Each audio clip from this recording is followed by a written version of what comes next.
It all started when I began questioning the choices that led me here. My predictable life fell apart after discovering my wife's betrayal, and suddenly everything spiraled out of control. Seeking an escape, I accepted an offer to stay on a private Caribbean island, hoping it would be a refuge. I had no idea how much this getaway would change things. Stepping off the plane into the warm, humid air, I felt a brief escape from reality. The island was exclusive, luxurious, and surreal, nothing like I'd ever experienced. It felt like a dream, but I couldn't shake the feeling that I didn't truly belong. I needed this break, but I knew it wouldn't last. Sitting on the patio of a lavish villa overlooking the stunning but sweltering island, I felt out of place. This wasn't just any island. It was a private retreat for the ultra-wealthy. I never imagined I'd be here, lounging in the sun with a glass of rum in hand. Sam, a large man in immaculate white attire, was always nearby, adjusting the parasol or sending Simone to refill my glass without me asking. He knew my preferences and would send someone to apply sunblock when needed. Below, I could hear the kids playing in the pool, with Sonia's voice occasionally rising above the noise. The sun deck was larger than any house I'd ever lived in. Sam stood at his usual spot, ready to assist with anything, while also keeping an eye on the kids. I waved to let him know I didn't need anything, and he nodded, informing me that Sonia was on her way up. "Just Sonia, Sam," I corrected him. "Yes, sir, Frank," he replied, trying to drop the formalities as I had asked. I'd been encouraging the staff to be less formal when we were alone, but old habits die hard. I didn't want my kids growing up thinking they were different from anyone else. I reminded Sam that they deserved respect, and he nodded, though still addressing me as sir. As Sonia appeared, Sam discreetly moved halfway down the stairs, watching the pool without intruding. As she approached, I marveled at her beauty, wondering how long this could last. Sonia, around 35, had a figure that showed no signs of having 3 children, effortlessly wearing a tiny bikini. "How's my lover boy? Recovered from playing with the kids?" Sonia teased, trying to get a reaction from me. "Exhausted, but not from the kids. You wore me out after last night," I replied. She giggled. "It was a great night. Made me feel young again." "You really put me through my paces." "I don't know how Seymour had any energy left for Jean," I joked. Jean liked Zex, but wasn't wild about it. "One climax was enough for her," she added. "Sounds like some guys I knew in college," Sonia grinned. "But enough about Jean. I sensed something was bothering you at breakfast." "What's wrong?" I hesitated, but realized we needed to talk. "Honestly, Sonia, I can't help but wonder when this bubble is going to burst." "What bubble?" she asked, concerned. "All of this. You're a beautiful 35-year-old with wealth and luxury. Last night, those rich guys were all after you." "Yeah, but they didn't get anywhere, did they? They just want to get in my pants," she interrupted with a grin. "I can't blame them. You're stunning, especially in that bikini or that dress from last night." "So you're jealous," Sonia teased. "Don't worry, Frank. No one's getting anything from me while you're around." "That's part of the problem, Sonia. You're amazing, and I'm just a 43-year-old truck driver. What did I do to deserve this?" "You married a woman who let my husband screw her, and you're better in bed than anyone I've been with," she laughed. "Yeah, but this was supposed to be about getting back at our exes. I never expected it to turn into this." "Hold on, Frank," Sonia interrupted, her tone serious. "You haven't taken advantage of me. I chose to seduce you. And this house wasn't from Seymour. It's been in my family for years, just like the others." "Sorry, I didn't realize. But we come from different worlds, Sonia. I love it here, and so do my girls. But the longer we stay, the harder it'll be to go back to normal." "What do you mean by back to normal?" she demanded. "Sonia, I've grown to care for you more than I should. But eventually you'll want to get back to your old life and leave me behind." "Jesus, Frank, what kind of shallow person do you think I am?" she shot back. "I don't think you're shallow, and I'd punch anyone who says otherwise," I assured her. She laughed. "That was funny. Seymour can't take a punch, can he? One punch and he was out." "He deserved it for his insults at the airport," I replied. "He only spoke the truth as he saw it. You made him think we came here for revenge when we agreed it was all for show. We never planned to sleep together." "Really? I had my own plans," I confessed. "Look, Frank, when I first approached you, I saw something in you that reminded me of my father, a good man who put others first. You cared more about your daughters than your own anger, and that impressed me," Sonia explained. "It was all about protecting them," I said, remembering the day she walked into that cafe, turning every head. She sat down across from me, asking for privacy to discuss something personal and unpleasant. The guys, having finished their meals, politely left the table as Sonia requested, though they gave me curious looks and a few even winked. I shrugged, thinking someone might know what was happening. I was wrong. "Mr. Moore, we haven't met, but I'm Sonia Springfield. I believe you've met my husband a few times," she said. I had met him, one of the big shots at the company where my wife Jean worked. I never liked the guy. He seemed too full of himself. "Yes, I've seen him at some company events," I replied, feeling uneasy. "I'm here to give you some unfortunate news. I wanted to tell you before it becomes public. Your wife and my husband have been having an affair," she said. "I don't believe you," I responded, shocked. Jean loved our kids, our home, and me, or so she always said, but the thought nagged at me, and I couldn't completely dismiss it. "I'm sorry, Mr. Moore, but it's true," Sonia said, placing a manila envelope on the table. "There are photos in here, but I warn you, some are disturbing." With reluctance, I peeked inside the envelope. The first image I saw was of a very unclothed Jean with another man. Definitely not me. My shock and anger must have shown on my face. "I wanted you to know before tomorrow when it will be all over the media. Seymour is well known and I'm filing for divorce. You might want to shield your children from the news tomorrow," she advised. I likely thanked her, though I don't remember exactly what I said.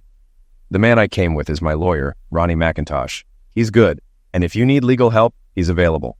I've spoken to him, and he can handle your case at a reduced rate since I have him on retainer," Sonia added. My mind was a blur from the anger, though I quickly regained control, a skill I developed as a truck driver on busy roads. "Yeah, divorce seems like the only option," I muttered, still in shock. Ronnie McIntosh then approached. "Don't rush into a divorce. It can be costly. You should talk to your wife first, maybe see a marriage counselor," he suggested.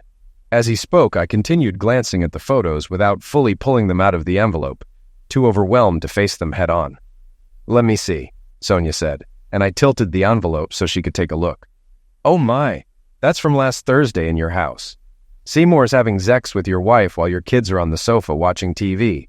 They didn't seem aware of what was happening, though," she explained. "Are you telling me my wife was having sex with your husband while my kids were in the same room?" I shouted, losing my temper again.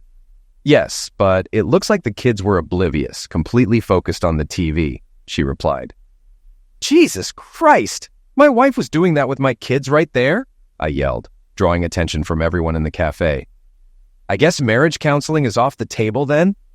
Ronnie McIntosh, her lawyer, interjected while scribbling on some forms. "Absolutely, and I want custody of my kids," I responded firmly. "That video will help with that. It's clear evidence of child endangerment and the courts won't look kindly on it," Ronnie said. "Sign here and we can start the process." "Do it. I want my girls away from her influence as soon as possible.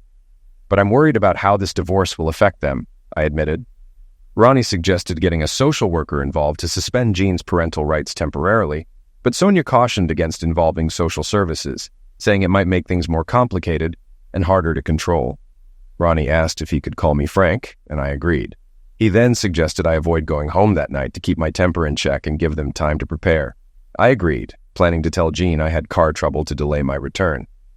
Ronnie assured me that Sonia was handling Seymour and that the divorce papers would be served the next morning. He advised me to pick up my daughters and have them stay with my sister for a few days to keep them away from the situation.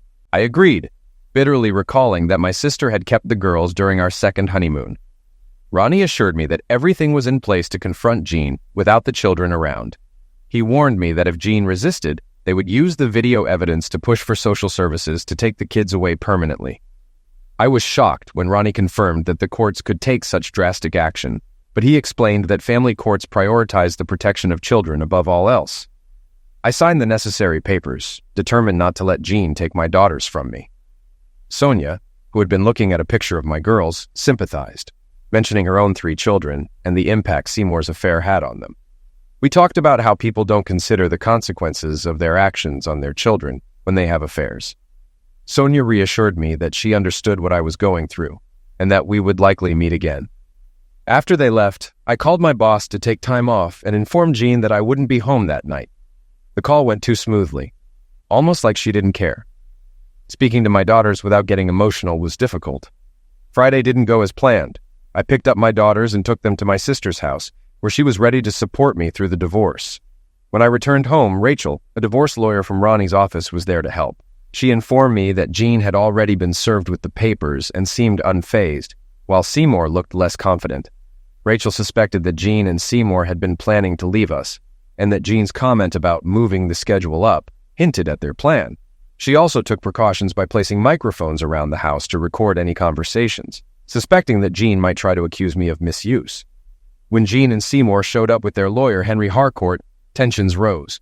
Rachel handled the situation, firmly stating that the evidence would be used in the custody case, not the divorce. Jean was visibly angry, but eventually agreed to watch the video Rachel had prepared. After watching the video, Harcourt realized how damaging it would be for Jean in family court. Rachel then laid out our terms. Jean would move out immediately, we'd file for divorce on irreconcilable differences, and Jean would have supervised visitation with the girls. Though Jean was upset, she eventually agreed, knowing the evidence was too strong against her. The divorce process continued quietly, though Jean wasn't happy about paying child support. Despite everything, I never spoke badly about Jean in front of the girls, not wanting to alienate them from their mother. Rachel and her husband became close family friends, often visiting and helping with the girls. They even took the girls out occasionally, which gave me some much-needed breaks. Over time, the girls made new friends, though I didn't pay much attention to who they were. On Cheryl's 10th birthday, Jean showed up with her new partner, John, creating a tense atmosphere. Later, Rachel and her husband arrived with 2 children and Sonia, who seemed oddly familiar to Seymour. As Jean and Seymour were leaving, one of the girls with Rachel waved and called out, "Hi, Daddy," revealing that Sonia and Seymour had a more complicated connection than I had realized.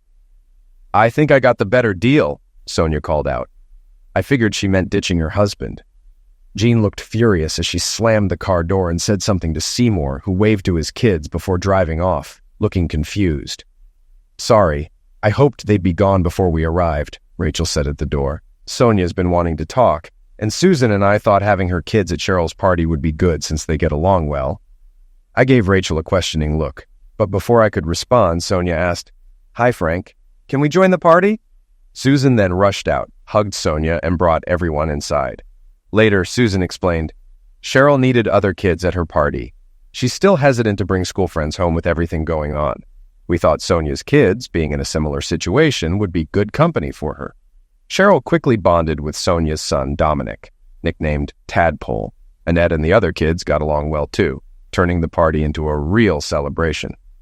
Rachel and her husband organized games, clearly enjoying being around the kids, especially since they hadn't had any of their own. While I was outside for a smoke, Sonia approached me. "How are you holding up?" she asked. "Managing. How about you?" I replied. "Not much different.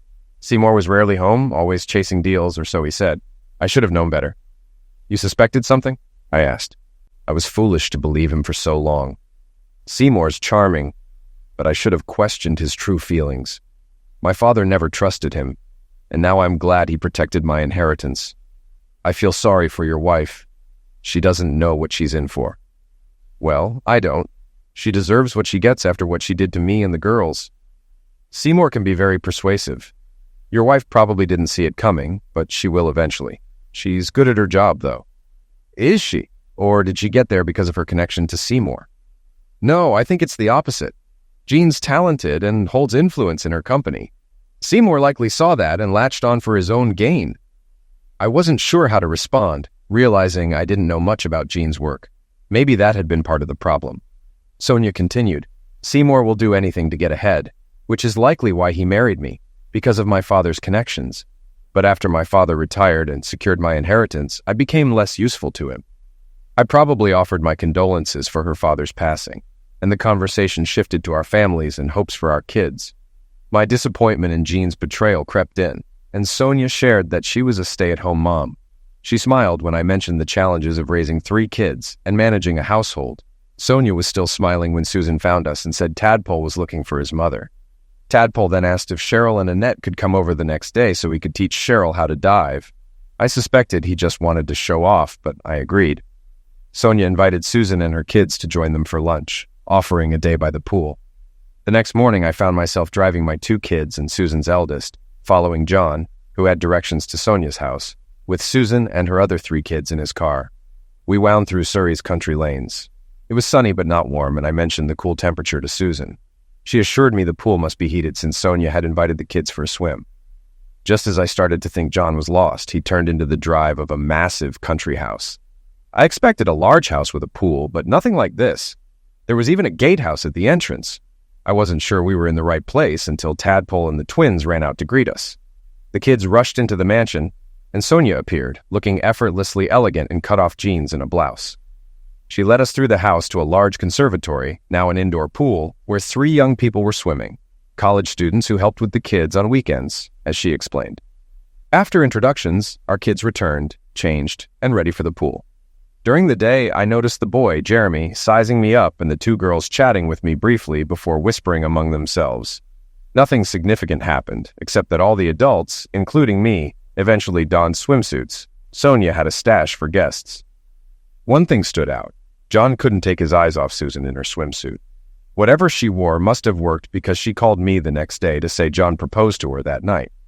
John was a good guy, and I could tell he was thoughtful when he traded his BMW for a family-friendly vehicle to accommodate Susan and the kids. After that day, visiting Sonia's house became a regular weekend event. Saturdays were usually spent at my house, and Sundays at hers, with John, Susan, and their kids often joining us. Over time, I met some of Sonia's relatives, including Uncle Theo, who loved clay pigeon shooting, and Aunt Gilda, a formidable woman who reminded me of Lady Bracknell from The Importance of Being Earnest.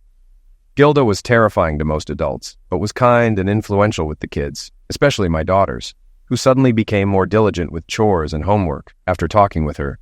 One evening, Rachel handed me an envelope as I opened the door. "All signed and sealed," she said, smiling. "The judge added one order.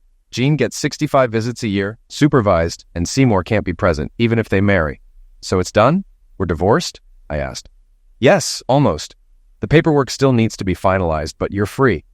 Jean has to pay child support monthly, or the court will step in," Rachel replied. "Thanks, Rachel. I guess I'll be seeing your bill soon," I said. "No, Jean's paying that too. The judge saw your income compared to hers and decided she should cover your legal expenses. He also agreed you could have asked for spousal support until the girls are grown, but you chose not to." "Thanks, Rachel. I'm not broke, but I'll need to budget carefully." Rachel scolded me for not taking more from Jean. "Your pride got in the way of common sense.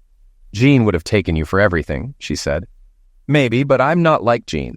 I don't cheat, and I don't use money or kids as weapons." "I doubt she'll ever realize what she lost," Rachel remarked. "Jean always wanted a big fish with money. I'm content in my little pond, and I need to find someone who'll be happy to share it with me." "What makes you say that, Frank?" "Oh, just little things, like how she envied people with newer cars and bigger houses. Well, she's got her big fish now. I just wonder if her net's strong enough to keep him."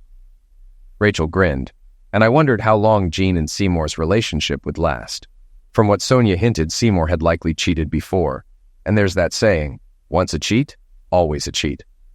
The next weekend, Susan and John announced their wedding date. Although they'd only known each other a short time, John turned out to be a great husband and father figure to Susan's kids, who hadn't seen their real dad in years. A week later, Sonia asked Susan about honeymoon plans. "Honeymoon? With the kids? Who'd watch them?" Susan replied. Sonia suggested they stay at her villa in the Caribbean. She even invited me and my girls, offering privacy for Susan and John in the guest house. Soon the kids overheard and got excited, making it hard to say no, despite the potential cost. I later vented to Sonia. "I'm sorry, Frank, I got carried away. I just wanted to give Susan and John something special. Don't worry about the flights. I get a huge discount." "I don't know, Sonia," I started to protest. "Frank, this isn't about pride. Plus, I had an ulterior motive. Tadpole's become very fond of Cheryl, and he was planning to stay with Aunt Gilda unless she joined us." "They're only 10, I said. "Kids grow up fast these days," Sonia replied. "But yes, there's more. I thought it would be amusing if Jean and Seymour thought we were getting closer. We could put on a little show at the airport." "A show?" I asked, surprised by her choice of words. "Yes. Let them think we're more than friends. It'll piss them off," Sonia said with a mischievous grin. "Did you just say piss off?" I asked, surprised by her language. "Yes, Frank. I may have gone to a fancy school, but that doesn't mean I can't speak plainly," Sonia giggled. "So, will you go along with my plan or disappoint the kids?" she asked. "You're a wicked woman, Sonia. You made sure Tadpole would hear your invitation, didn't you?" "Yes," she admitted, "but it was his idea to invite you all. He just had his own reasons." Fine, we'll go. But let's not overdo it in front of the kids. Of course, Sonia replied, though her tone hinted at mischief. As weeks passed, I avoided newspapers, which were filled with stories about Sonia and Seymour's legal battles and photos of Jean and Seymour at various clubs. In the few articles I skimmed, Jean was painted as a femme fatale and a homewrecker. Surprisingly, though Sonia and I were occasionally mentioned, there were no salacious hints about us, which I expected but didn't see. Jean began visiting the kids for an hour or so a few evenings a week, with Seymour dropping her off. Conveniently, press photographers seemed to know exactly when she'd be there. Given how she posed for the cameras, I suspected she was tipping them off herself.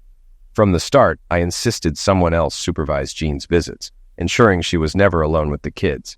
My feelings towards her were still antagonistic, and I knew it showed when we were in the same room. Rachel helped a few times, but then introduced Tracy, a young secretary from her office who took over for a small fee. Tracy's presence proved useful. Jean seemed to think she was just a local teenager and didn't realize Tracy was reporting back to me. Tracy informed me that Jean was asking the kids about our visits to Sonia's house and the relationship between Sonia and me. Annette had simply told her, "We go because Tadpole is Sherry's boyfriend and Jeremy teaches us to swim," which confused Jean even more since she didn't know who Jeremy was. As time passed, Jean hinted to the kids that she'd be away for a few weeks in the summer.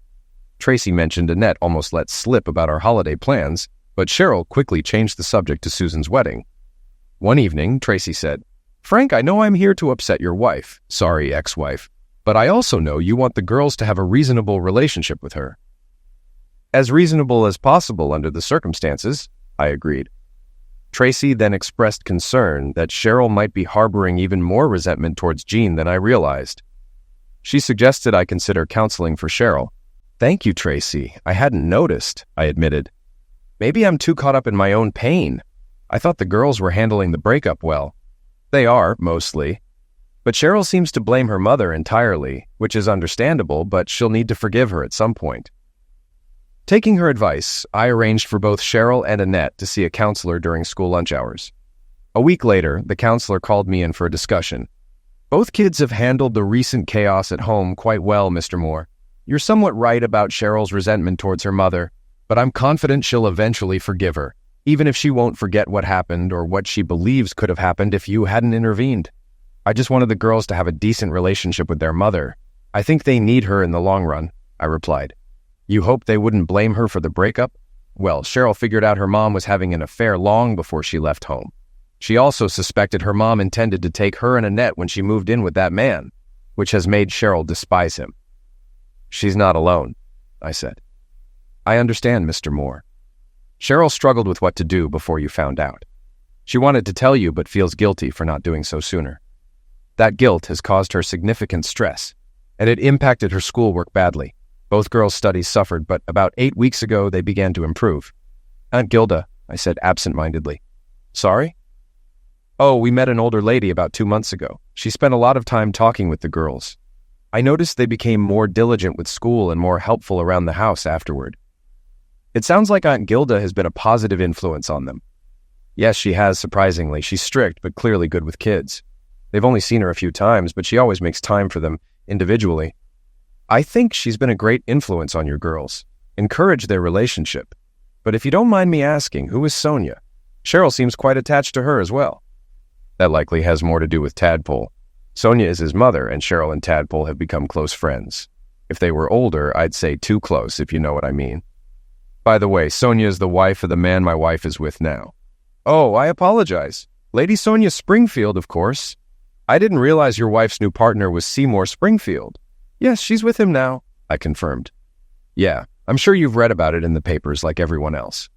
"Well, Mr. Moore, Cheryl is more disappointed in her mother than anything. She's attached to you and feels guilty for not sharing her suspicions sooner. She's also grown close to Lady Sonia and her son, and probably blames her mother for breaking up that family too.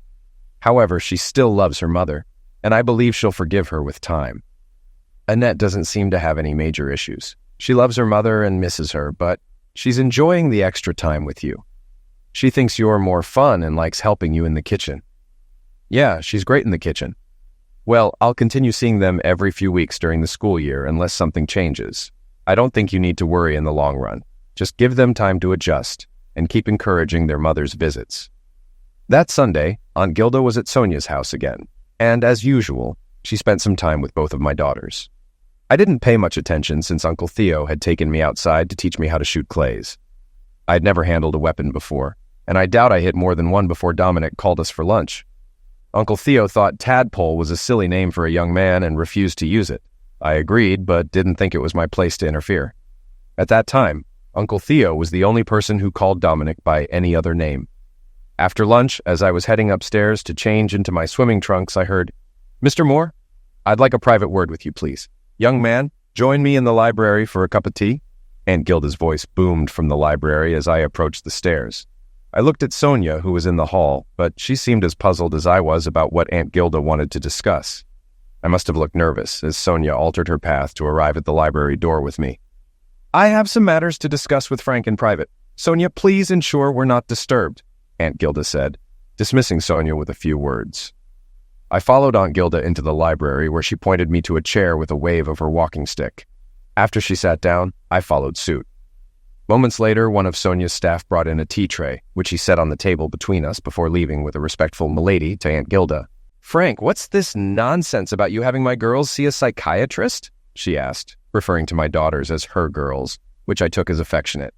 "They've been through a lot, and I was concerned about Cheryl's hostility towards her mother," I replied.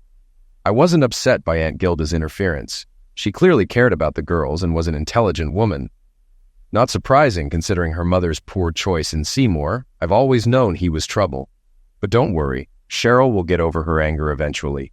Kids are resilient. "That's pretty much what the counselor said," I admitted. "See, if you had asked me first, you could have saved some money," she replied, handing me a cup of tea. Then she gave me one of her intense looks. "Now, what are your intentions toward my niece?" she asked. "Sorry, my intentions towards who?" "Sonia, young man, you're here every weekend. I want to know your intentions.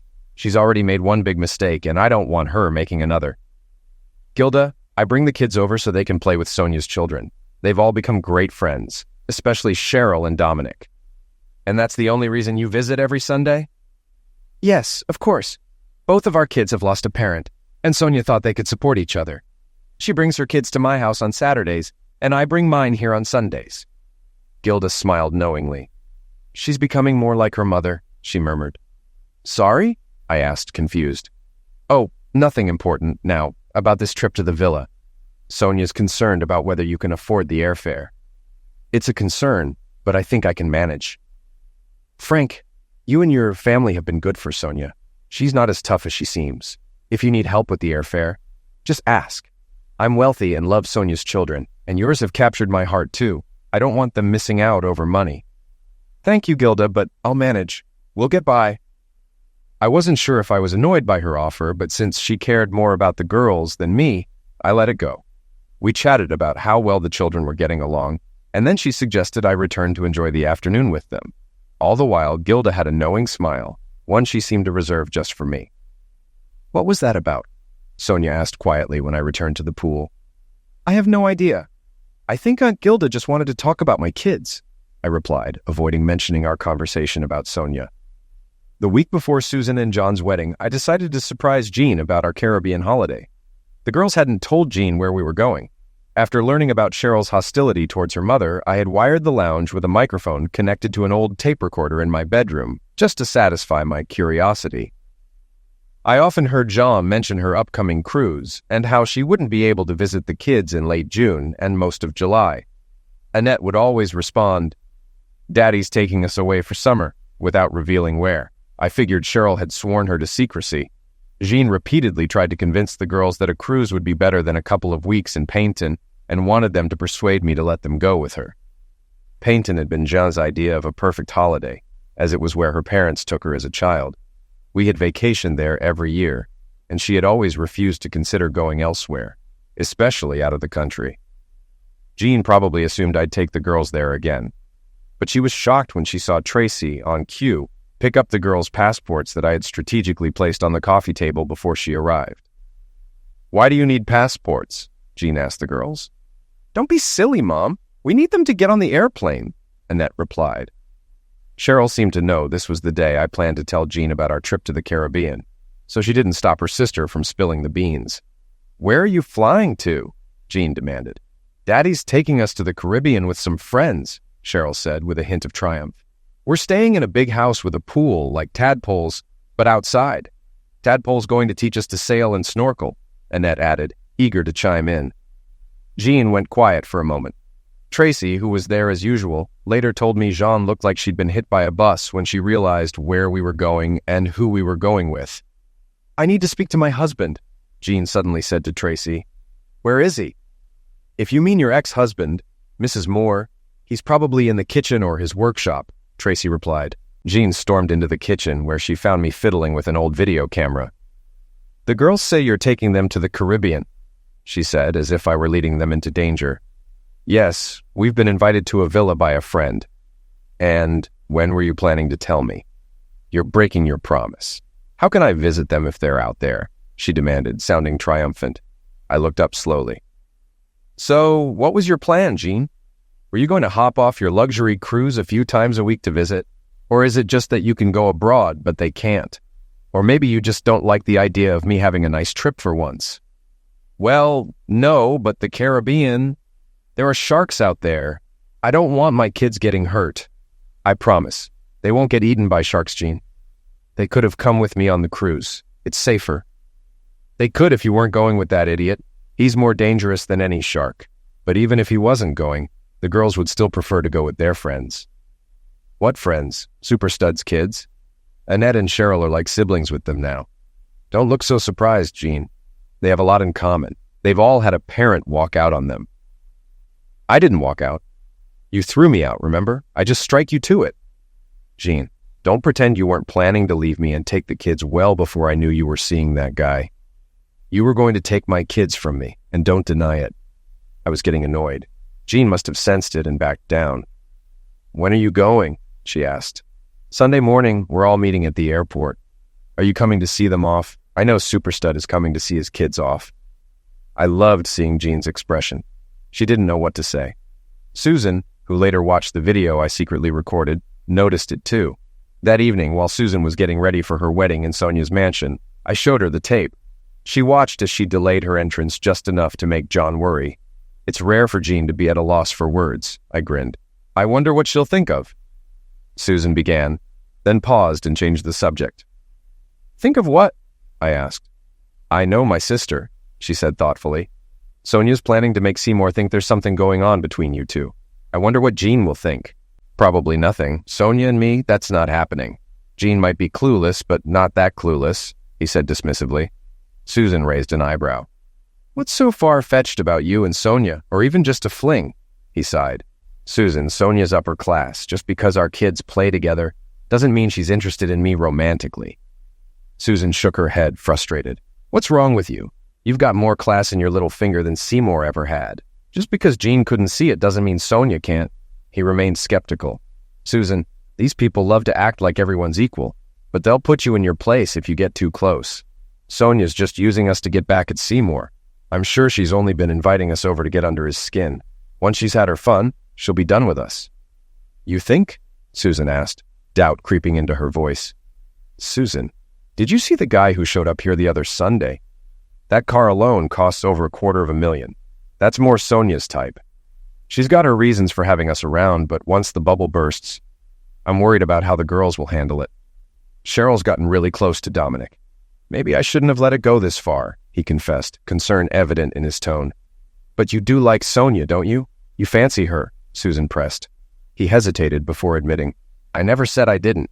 She's beautiful, and Jean can't compare to her poise or class. Sonia always looks like she's about to walk out on a catwalk. If Seymour wanted a trophy wife, he can't knock her. I have no idea why he went after my wife. No, I mean, do you like Sonia as a person? Susan clarified. Yes, of course. At least the person I've seen so far, he conceded. But I have to believe it's all an act. I know why she's being so friendly in the first place. You do? What's her motive? Susan asked, genuinely curious. To upset Seymour, he replied flatly. Susan shook her head. I think you've become a pessimist. Can't you believe someone's just being genuine without an ulterior motive? Trust is a good word, Susan. I trusted Jean, remember? I married her, and after 10 years and 2 kids, she left me for that idiot and tried to take my daughters. That teaches you not to trust anyone's intentions, he said, bitterness creeping into his voice. Susan softened. You're not the only one who's been let down by someone they loved. He looked at her, knowing her own history. Come on, Sue. You knew your husband was into pills and booze before you married him. Everyone warned you he'd end up dependent or dead from an overdose, and now all he cares about is his next fix. I thought I could change him, Susan said defensively. I'm not criticizing you for marrying him. We all make mistakes. I thought Jean would never change, but she did. Maybe I was just a stepping stone until she found someone richer. That's why I'm going to be more skeptical from now on. Don't you remember what Dad always said? If it looks too good to be true, it probably isn't, he reminded her. Their conversation was interrupted by a knock on the door. Can I come in? Sonia's voice called from outside. Yes, of course, Susan replied, standing up. Sonia peeked in with a grin. Susan, are you ready? Poor John's getting worried you've changed your mind. The wedding went smoothly with a small gathering. Besides us and the kids, only a few of John's coworkers and their wives, and one cousin Susan and I were still in touch with, attended. The rest of the invited relatives didn't show. Sonia's Uncle Theo and Lady Gilda Casson, who I'd never heard referred to by her title before, were also there. Aunt Gilda, waiting at the bottom of the staircase, asked Susan to remove her fake pearls and gave her a diamond necklace, brooch, and bracelet worth nearly 100,000 pounds. Susan was stunned, but the jewelry perfectly complemented her dress. I'd never seen my sister look so beautiful. After the ceremony, I took Susan's youngest kids home with me, while Rachel took the older two. Susan and John spent their wedding night at a hotel, and when we all met early the next morning at Susan's house, John looked exhausted, and Susan was all smiles. We had to be at the airport by 9:30. Checking in for the flight was chaotic since 6 of the kids had never flown before and were extremely excited. Sonia's 3 kids, used to the routine, helped guide the others. I was surprised to see Jeremy and the 2 girls with Sonia's group, but didn't question it. They had been joining Sonia and her kids on these summer trips for years. They were good at keeping the kids occupied. While we waited for our flight, Jeremy whispered to Sonia, "The lovers have arrived." Jeremy spotted them coming from the car park. "We should separate our kids from Susan's." Unfortunately, Jean and Seymour's arrival caused the 2 groups to converge. Annette ran to her mom, and Cheryl followed, but stayed nonchalant. Seymour ignored his own kids to greet Annette, which annoyed me, but I bit my tongue to avoid a scene. Meanwhile, Sonia and Seymour had a heated exchange, with Seymour accusing her of infidelity. I couldn't resist confronting him after he insulted her and implied I was just a van driver. I called out his hypocrisy, mentioning that a real witch was someone who cheats on a loving husband. Seymour took a swing at me, but I dodged and countered, landing a punch that sent him collapsing to the floor. The whole incident was caught by the press, who had appeared out of nowhere. After the altercation, Sonia apologized, saying she hadn't expected Seymour to get violent. We regrouped with the kids and moved on. Sonia kissed me briefly, our first real physical contact, and I found I enjoyed it. No one mentioned the fight during the flight to Jamaica. At the airport, Sonia was clearly well known and expected. We were treated like VIPs and met by a giant Jamaican named Sam, who was in charge of the villa and the kids' safety. He insisted on carrying our bags, reminding me that this was his job. As we made our way to the villa, I noticed the staff unloading our luggage from another boat and carrying it up the path.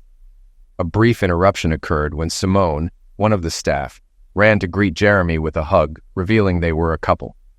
Sam explained that they had been together for years and that Jeremy and his sister planned to join the villa staff after finishing their studies.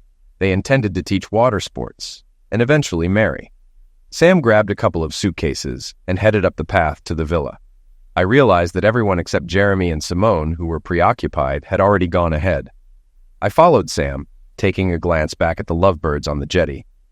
The path led to a long staircase, and halfway up I reached a large paved area with an impressive pool. I saw Sam ahead, climbing another set of steps leading to a massive patio in front of the villa. The place was enormous, with multiple wings on different levels that seemed to snake around the hillside. Later, I learned that the villa, though privately built, was meant to function like a hotel when the family wasn't there, renting out the wings to cover costs. Several smaller villas, which Sonia called summer houses, were scattered around the property. Susan and John were placed in one of these, giving them some privacy. The children were shown to their own suites by the staff. Each suite had several rooms and a private balcony or patio. The villa was not just impressive, it was incredible, like something out of a movie set. By the time I entered the villa, everyone had disappeared, and Sam showed me to my suite. He pointed out that Sonia's suite was next to mine, but I didn't think much of it at the time. It wasn't until the next day, when I discovered all the children were in a different wing, that I began to see some significance in the room arrangements. Jeremy was staying in the staff villa, and I assumed he and Simone were together since they were inseparable whenever she was off duty. After a quick shower, I went to find my daughters. I found them, along with Susan's kids, getting a tour of the house from Tadpole and his sisters. I had to remind them it was late, and eventually, they agreed to go to bed, still excited from the day's events. As they headed to their rooms, I wandered onto the patio. "Can I get you something, sir? Coffee or something stronger?" Sam asked, appearing out of nowhere.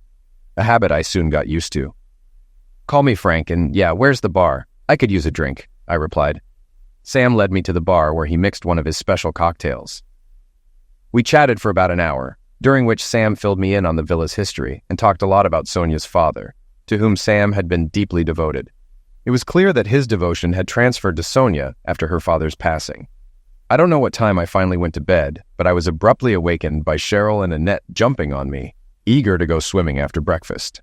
I got up, showered, put on my trunks under some shorts, and headed to the dining room, only to find everyone eating breakfast under a large canopy on the patio. Sonia greeted me in a tiny red bikini that left little to the imagination, with a chiffon sarong tied around her waist.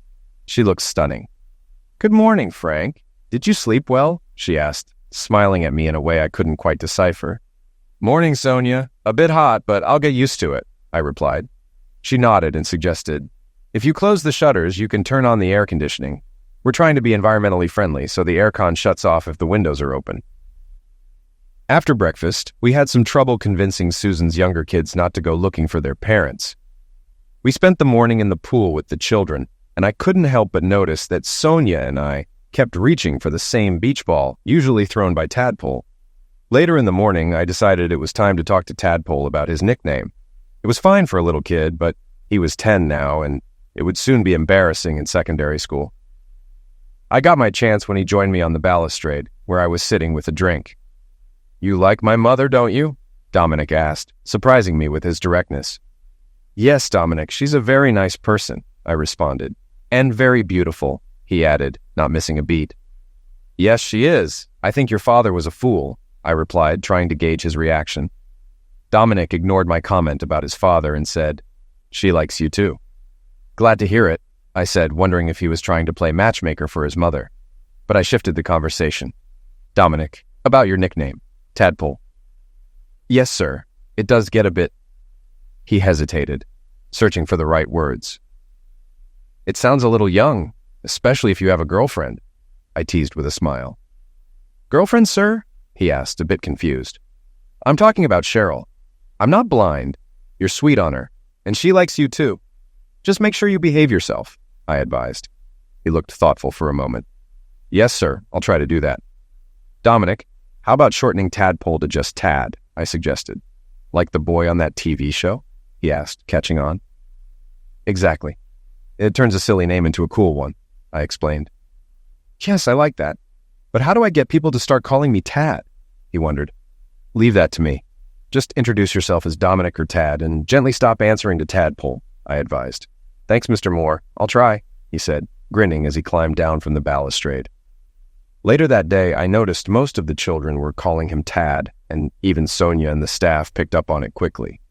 I had a feeling Sonia had been watching us talk and smiled when I was the first to call him Tad while we played in the pool. That evening, I was alone on the patio, watching Jeremy and Simone in the pool below. Susan and John showed up, dressed for a swim, and after a brief conversation, they joined them in the pool. "Enjoying the view?" Sonia asked, suddenly appearing by my side. "Not exactly, just thinking the lights down there could be dimmed a bit," I replied, glancing at the brightly lit pool. "That's easy," Sonia said, then called out, "Sam, can we get mood lighting on the pool level?" Sam appeared almost instantly, as he always did, ready to adjust the lights as requested. Sam nodded and disappeared. Seconds later, most of the pool lights dimmed, leaving just enough light for safety and visibility. Sonia explained the pool had sensors to alert if anything stayed still at the bottom too long. Sonia then took me on a tour of the property. Somewhere along the way, she took my arm. "This is my summer house," she said, leading me to the smallest one. "My father gave it to me when I was a teenager. I never let anyone else use it." Inside, the place was cozy, filled with personal items like stuffed toys and family photos. "I come here when I need to get away," Sonia added. I couldn't help but think she probably used it to recover from her husband's misuse, though I didn't say it out loud. We wandered through the bungalow, though it wasn't exactly small, except by comparison to the main villa. We ended up in the bedroom, which featured a massive round bed. I'd never seen one outside of movies. Sonia led me out to a private patio with a sea view. "How do you like this?" she asked, revealing a hidden jacuzzi. "Fancy," I commented. "Everything here is," she replied. "Don't let it bother you." "It's a bit overwhelming, honestly," I admitted. "Is that why you haven't—" she began, but then she kissed me. Before I knew it, I was holding her and we were kissing like teenagers. Time seemed to blur until we finally pulled apart, gasping for air. "Want a drink?" Sonia asked as she walked back inside. "Sure," I said, still processing what had just happened. Sonia's supposedly private retreat had a bar stocked with my favorite rum. She poured us drinks, linking her arm with mine like in the movies. "To us," she toasted. "To us," I echoed, unsure if that was the right response. We sipped our drinks and kissed again. Then we made our way back to the patio. "How about a soak?" she asked. "I didn't bring trunks," I replied. "Who cares? It's nothing I haven't seen before," she grinned. Before I could protest, Sonia had slipped out of her clothes and into the jacuzzi. I followed, and for the next hour or so, we were lost in each other. At one point, a flashing light caught Sonia's eye. "Damn," she muttered, taking a call. "Sorry, Frank, the kids are asking where we are. We'd better head back." When we rejoined the group on the patio, Sam gave me a knowing look. I ended up playing chess with Tad, who quickly striked me. Even in drafts, he outplayed me. We let the younger kids win at dominoes, though. Tad was just as soft-hearted as me. The next day, Tad asked if I'd let him win. I told him, "If you're old enough to like my daughter, you're old enough to handle life's challenges." "I don't get it," he said. "Just don't go easy on me next time," I clarified. Later that evening, after the kids were in bed, Sonia and I found ourselves alone on the patio. The lights had gradually dimmed, leaving us in near darkness. Suddenly, Sonia was in my lap, and we were kissing again. "Isn't this a bit public?" I suggested. "Let's go somewhere more private," she said. I noticed the last light over the table went out as we stepped inside. Sam, no doubt. But when we reached Sonia's suite, she kissed me goodnight and closed the door, leaving me confused. I went to my room, took a cold shower, and then stepped out onto my balcony. "Thought you'd never get here," Sonia's voice called from the balustrade. "What the—" "You wanted privacy, right? It wouldn't be good for the kids to see you entering my room," she teased. "You're full of surprises," I laughed, climbing over to her side. We spent most of the night together in her room. Sam even called to warn us when the kids were up in the morning. After that, Sonia would slip into my room every night, and we'd eventually move to hers. I was falling for her, despite knowing it might not last. The next month was a blur of swimming, water activities, and parties. We met all kinds of people, celebrities, politicians, even aristocrats, and some rich, handsome men who seemed interested in Sonia once her divorce was final. John and Susan had to leave after 2 weeks, but their kids stayed with us. Our planned 6-week holiday extended to 2 months. 7 weeks in, Sonia decided she wanted some alone time in her private summer house. Sonia brought up our first meeting again and kept insisting I was such a great guy. Even though I loved her, I knew deep down it couldn't last. We came from different worlds. "Come on, Sonia, you know you'll get tired of me soon," I said. "Why would you say that?" "Are you tired of me?" she asked, sounding hurt. "No, Sonia. I've fallen in love with you, but you deserve better." She kissed me. "Maybe I'm happy with who I found," she said. I reminded her of how her family might react, but she dismissed it, suggesting we forget everything and enjoy some time in her jacuzzi before the kids noticed we were gone. A few days later, Tad and Cheryl insisted I join them on one of the sailboats. I was hesitant at first as I knew nothing about sailing, but eventually I agreed. After a couple of hours, when we returned, Tad and Cheryl sailed away again after dropping me off. I walked up to the villa, which was strangely quiet. As I poured myself a drink, Aunt Gilda suddenly appeared, cutting through the silence. "Lady Gilda, I didn't know you were coming today," I said, surprised. "It's Aunt Gilda to family," she corrected me. "I came to sort out this mess." "What mess? Is there an issue with Sonia's divorce?" "No, you're the problem," she replied, hinting at Sonia and me. I assumed she was there to kick me out, but then she mentioned a wedding. Confused, I asked, "What wedding?" "Yours and Sonia's. We can't have any illegitimate children in the family," she said, revealing that Sonia was pregnant. I was stunned. Sonia appeared behind me, confirming it. Gilda then shared her own story, explaining how love, not status, mattered in their family. She handed me a ring, urging me to propose. I did, and Sonia accepted. Gilda then suggested we retreat to Sonia's private house until dinner. 2 weeks after returning from the Caribbean, Sonia and I got married. It was a small ceremony with just a few guests. I don't work much anymore, aside from helping around the estate. Cheryl and Annette are adjusting well to their new school, especially Cheryl, who enjoys it as long as Tad is around. Sonia had another daughter, and all 5 kids adore her. Seymour and Jean didn't last long after that. Seymour got caught up in a dodgy deal and ended up in jail. Jean, who might have been the one to report him, is now married to a newspaper editor. She visits the girls occasionally. As for me, I've settled into life as a kept man, enjoying the peace and quiet, writing, and spending time with my loving wife and our baby. Life goes on.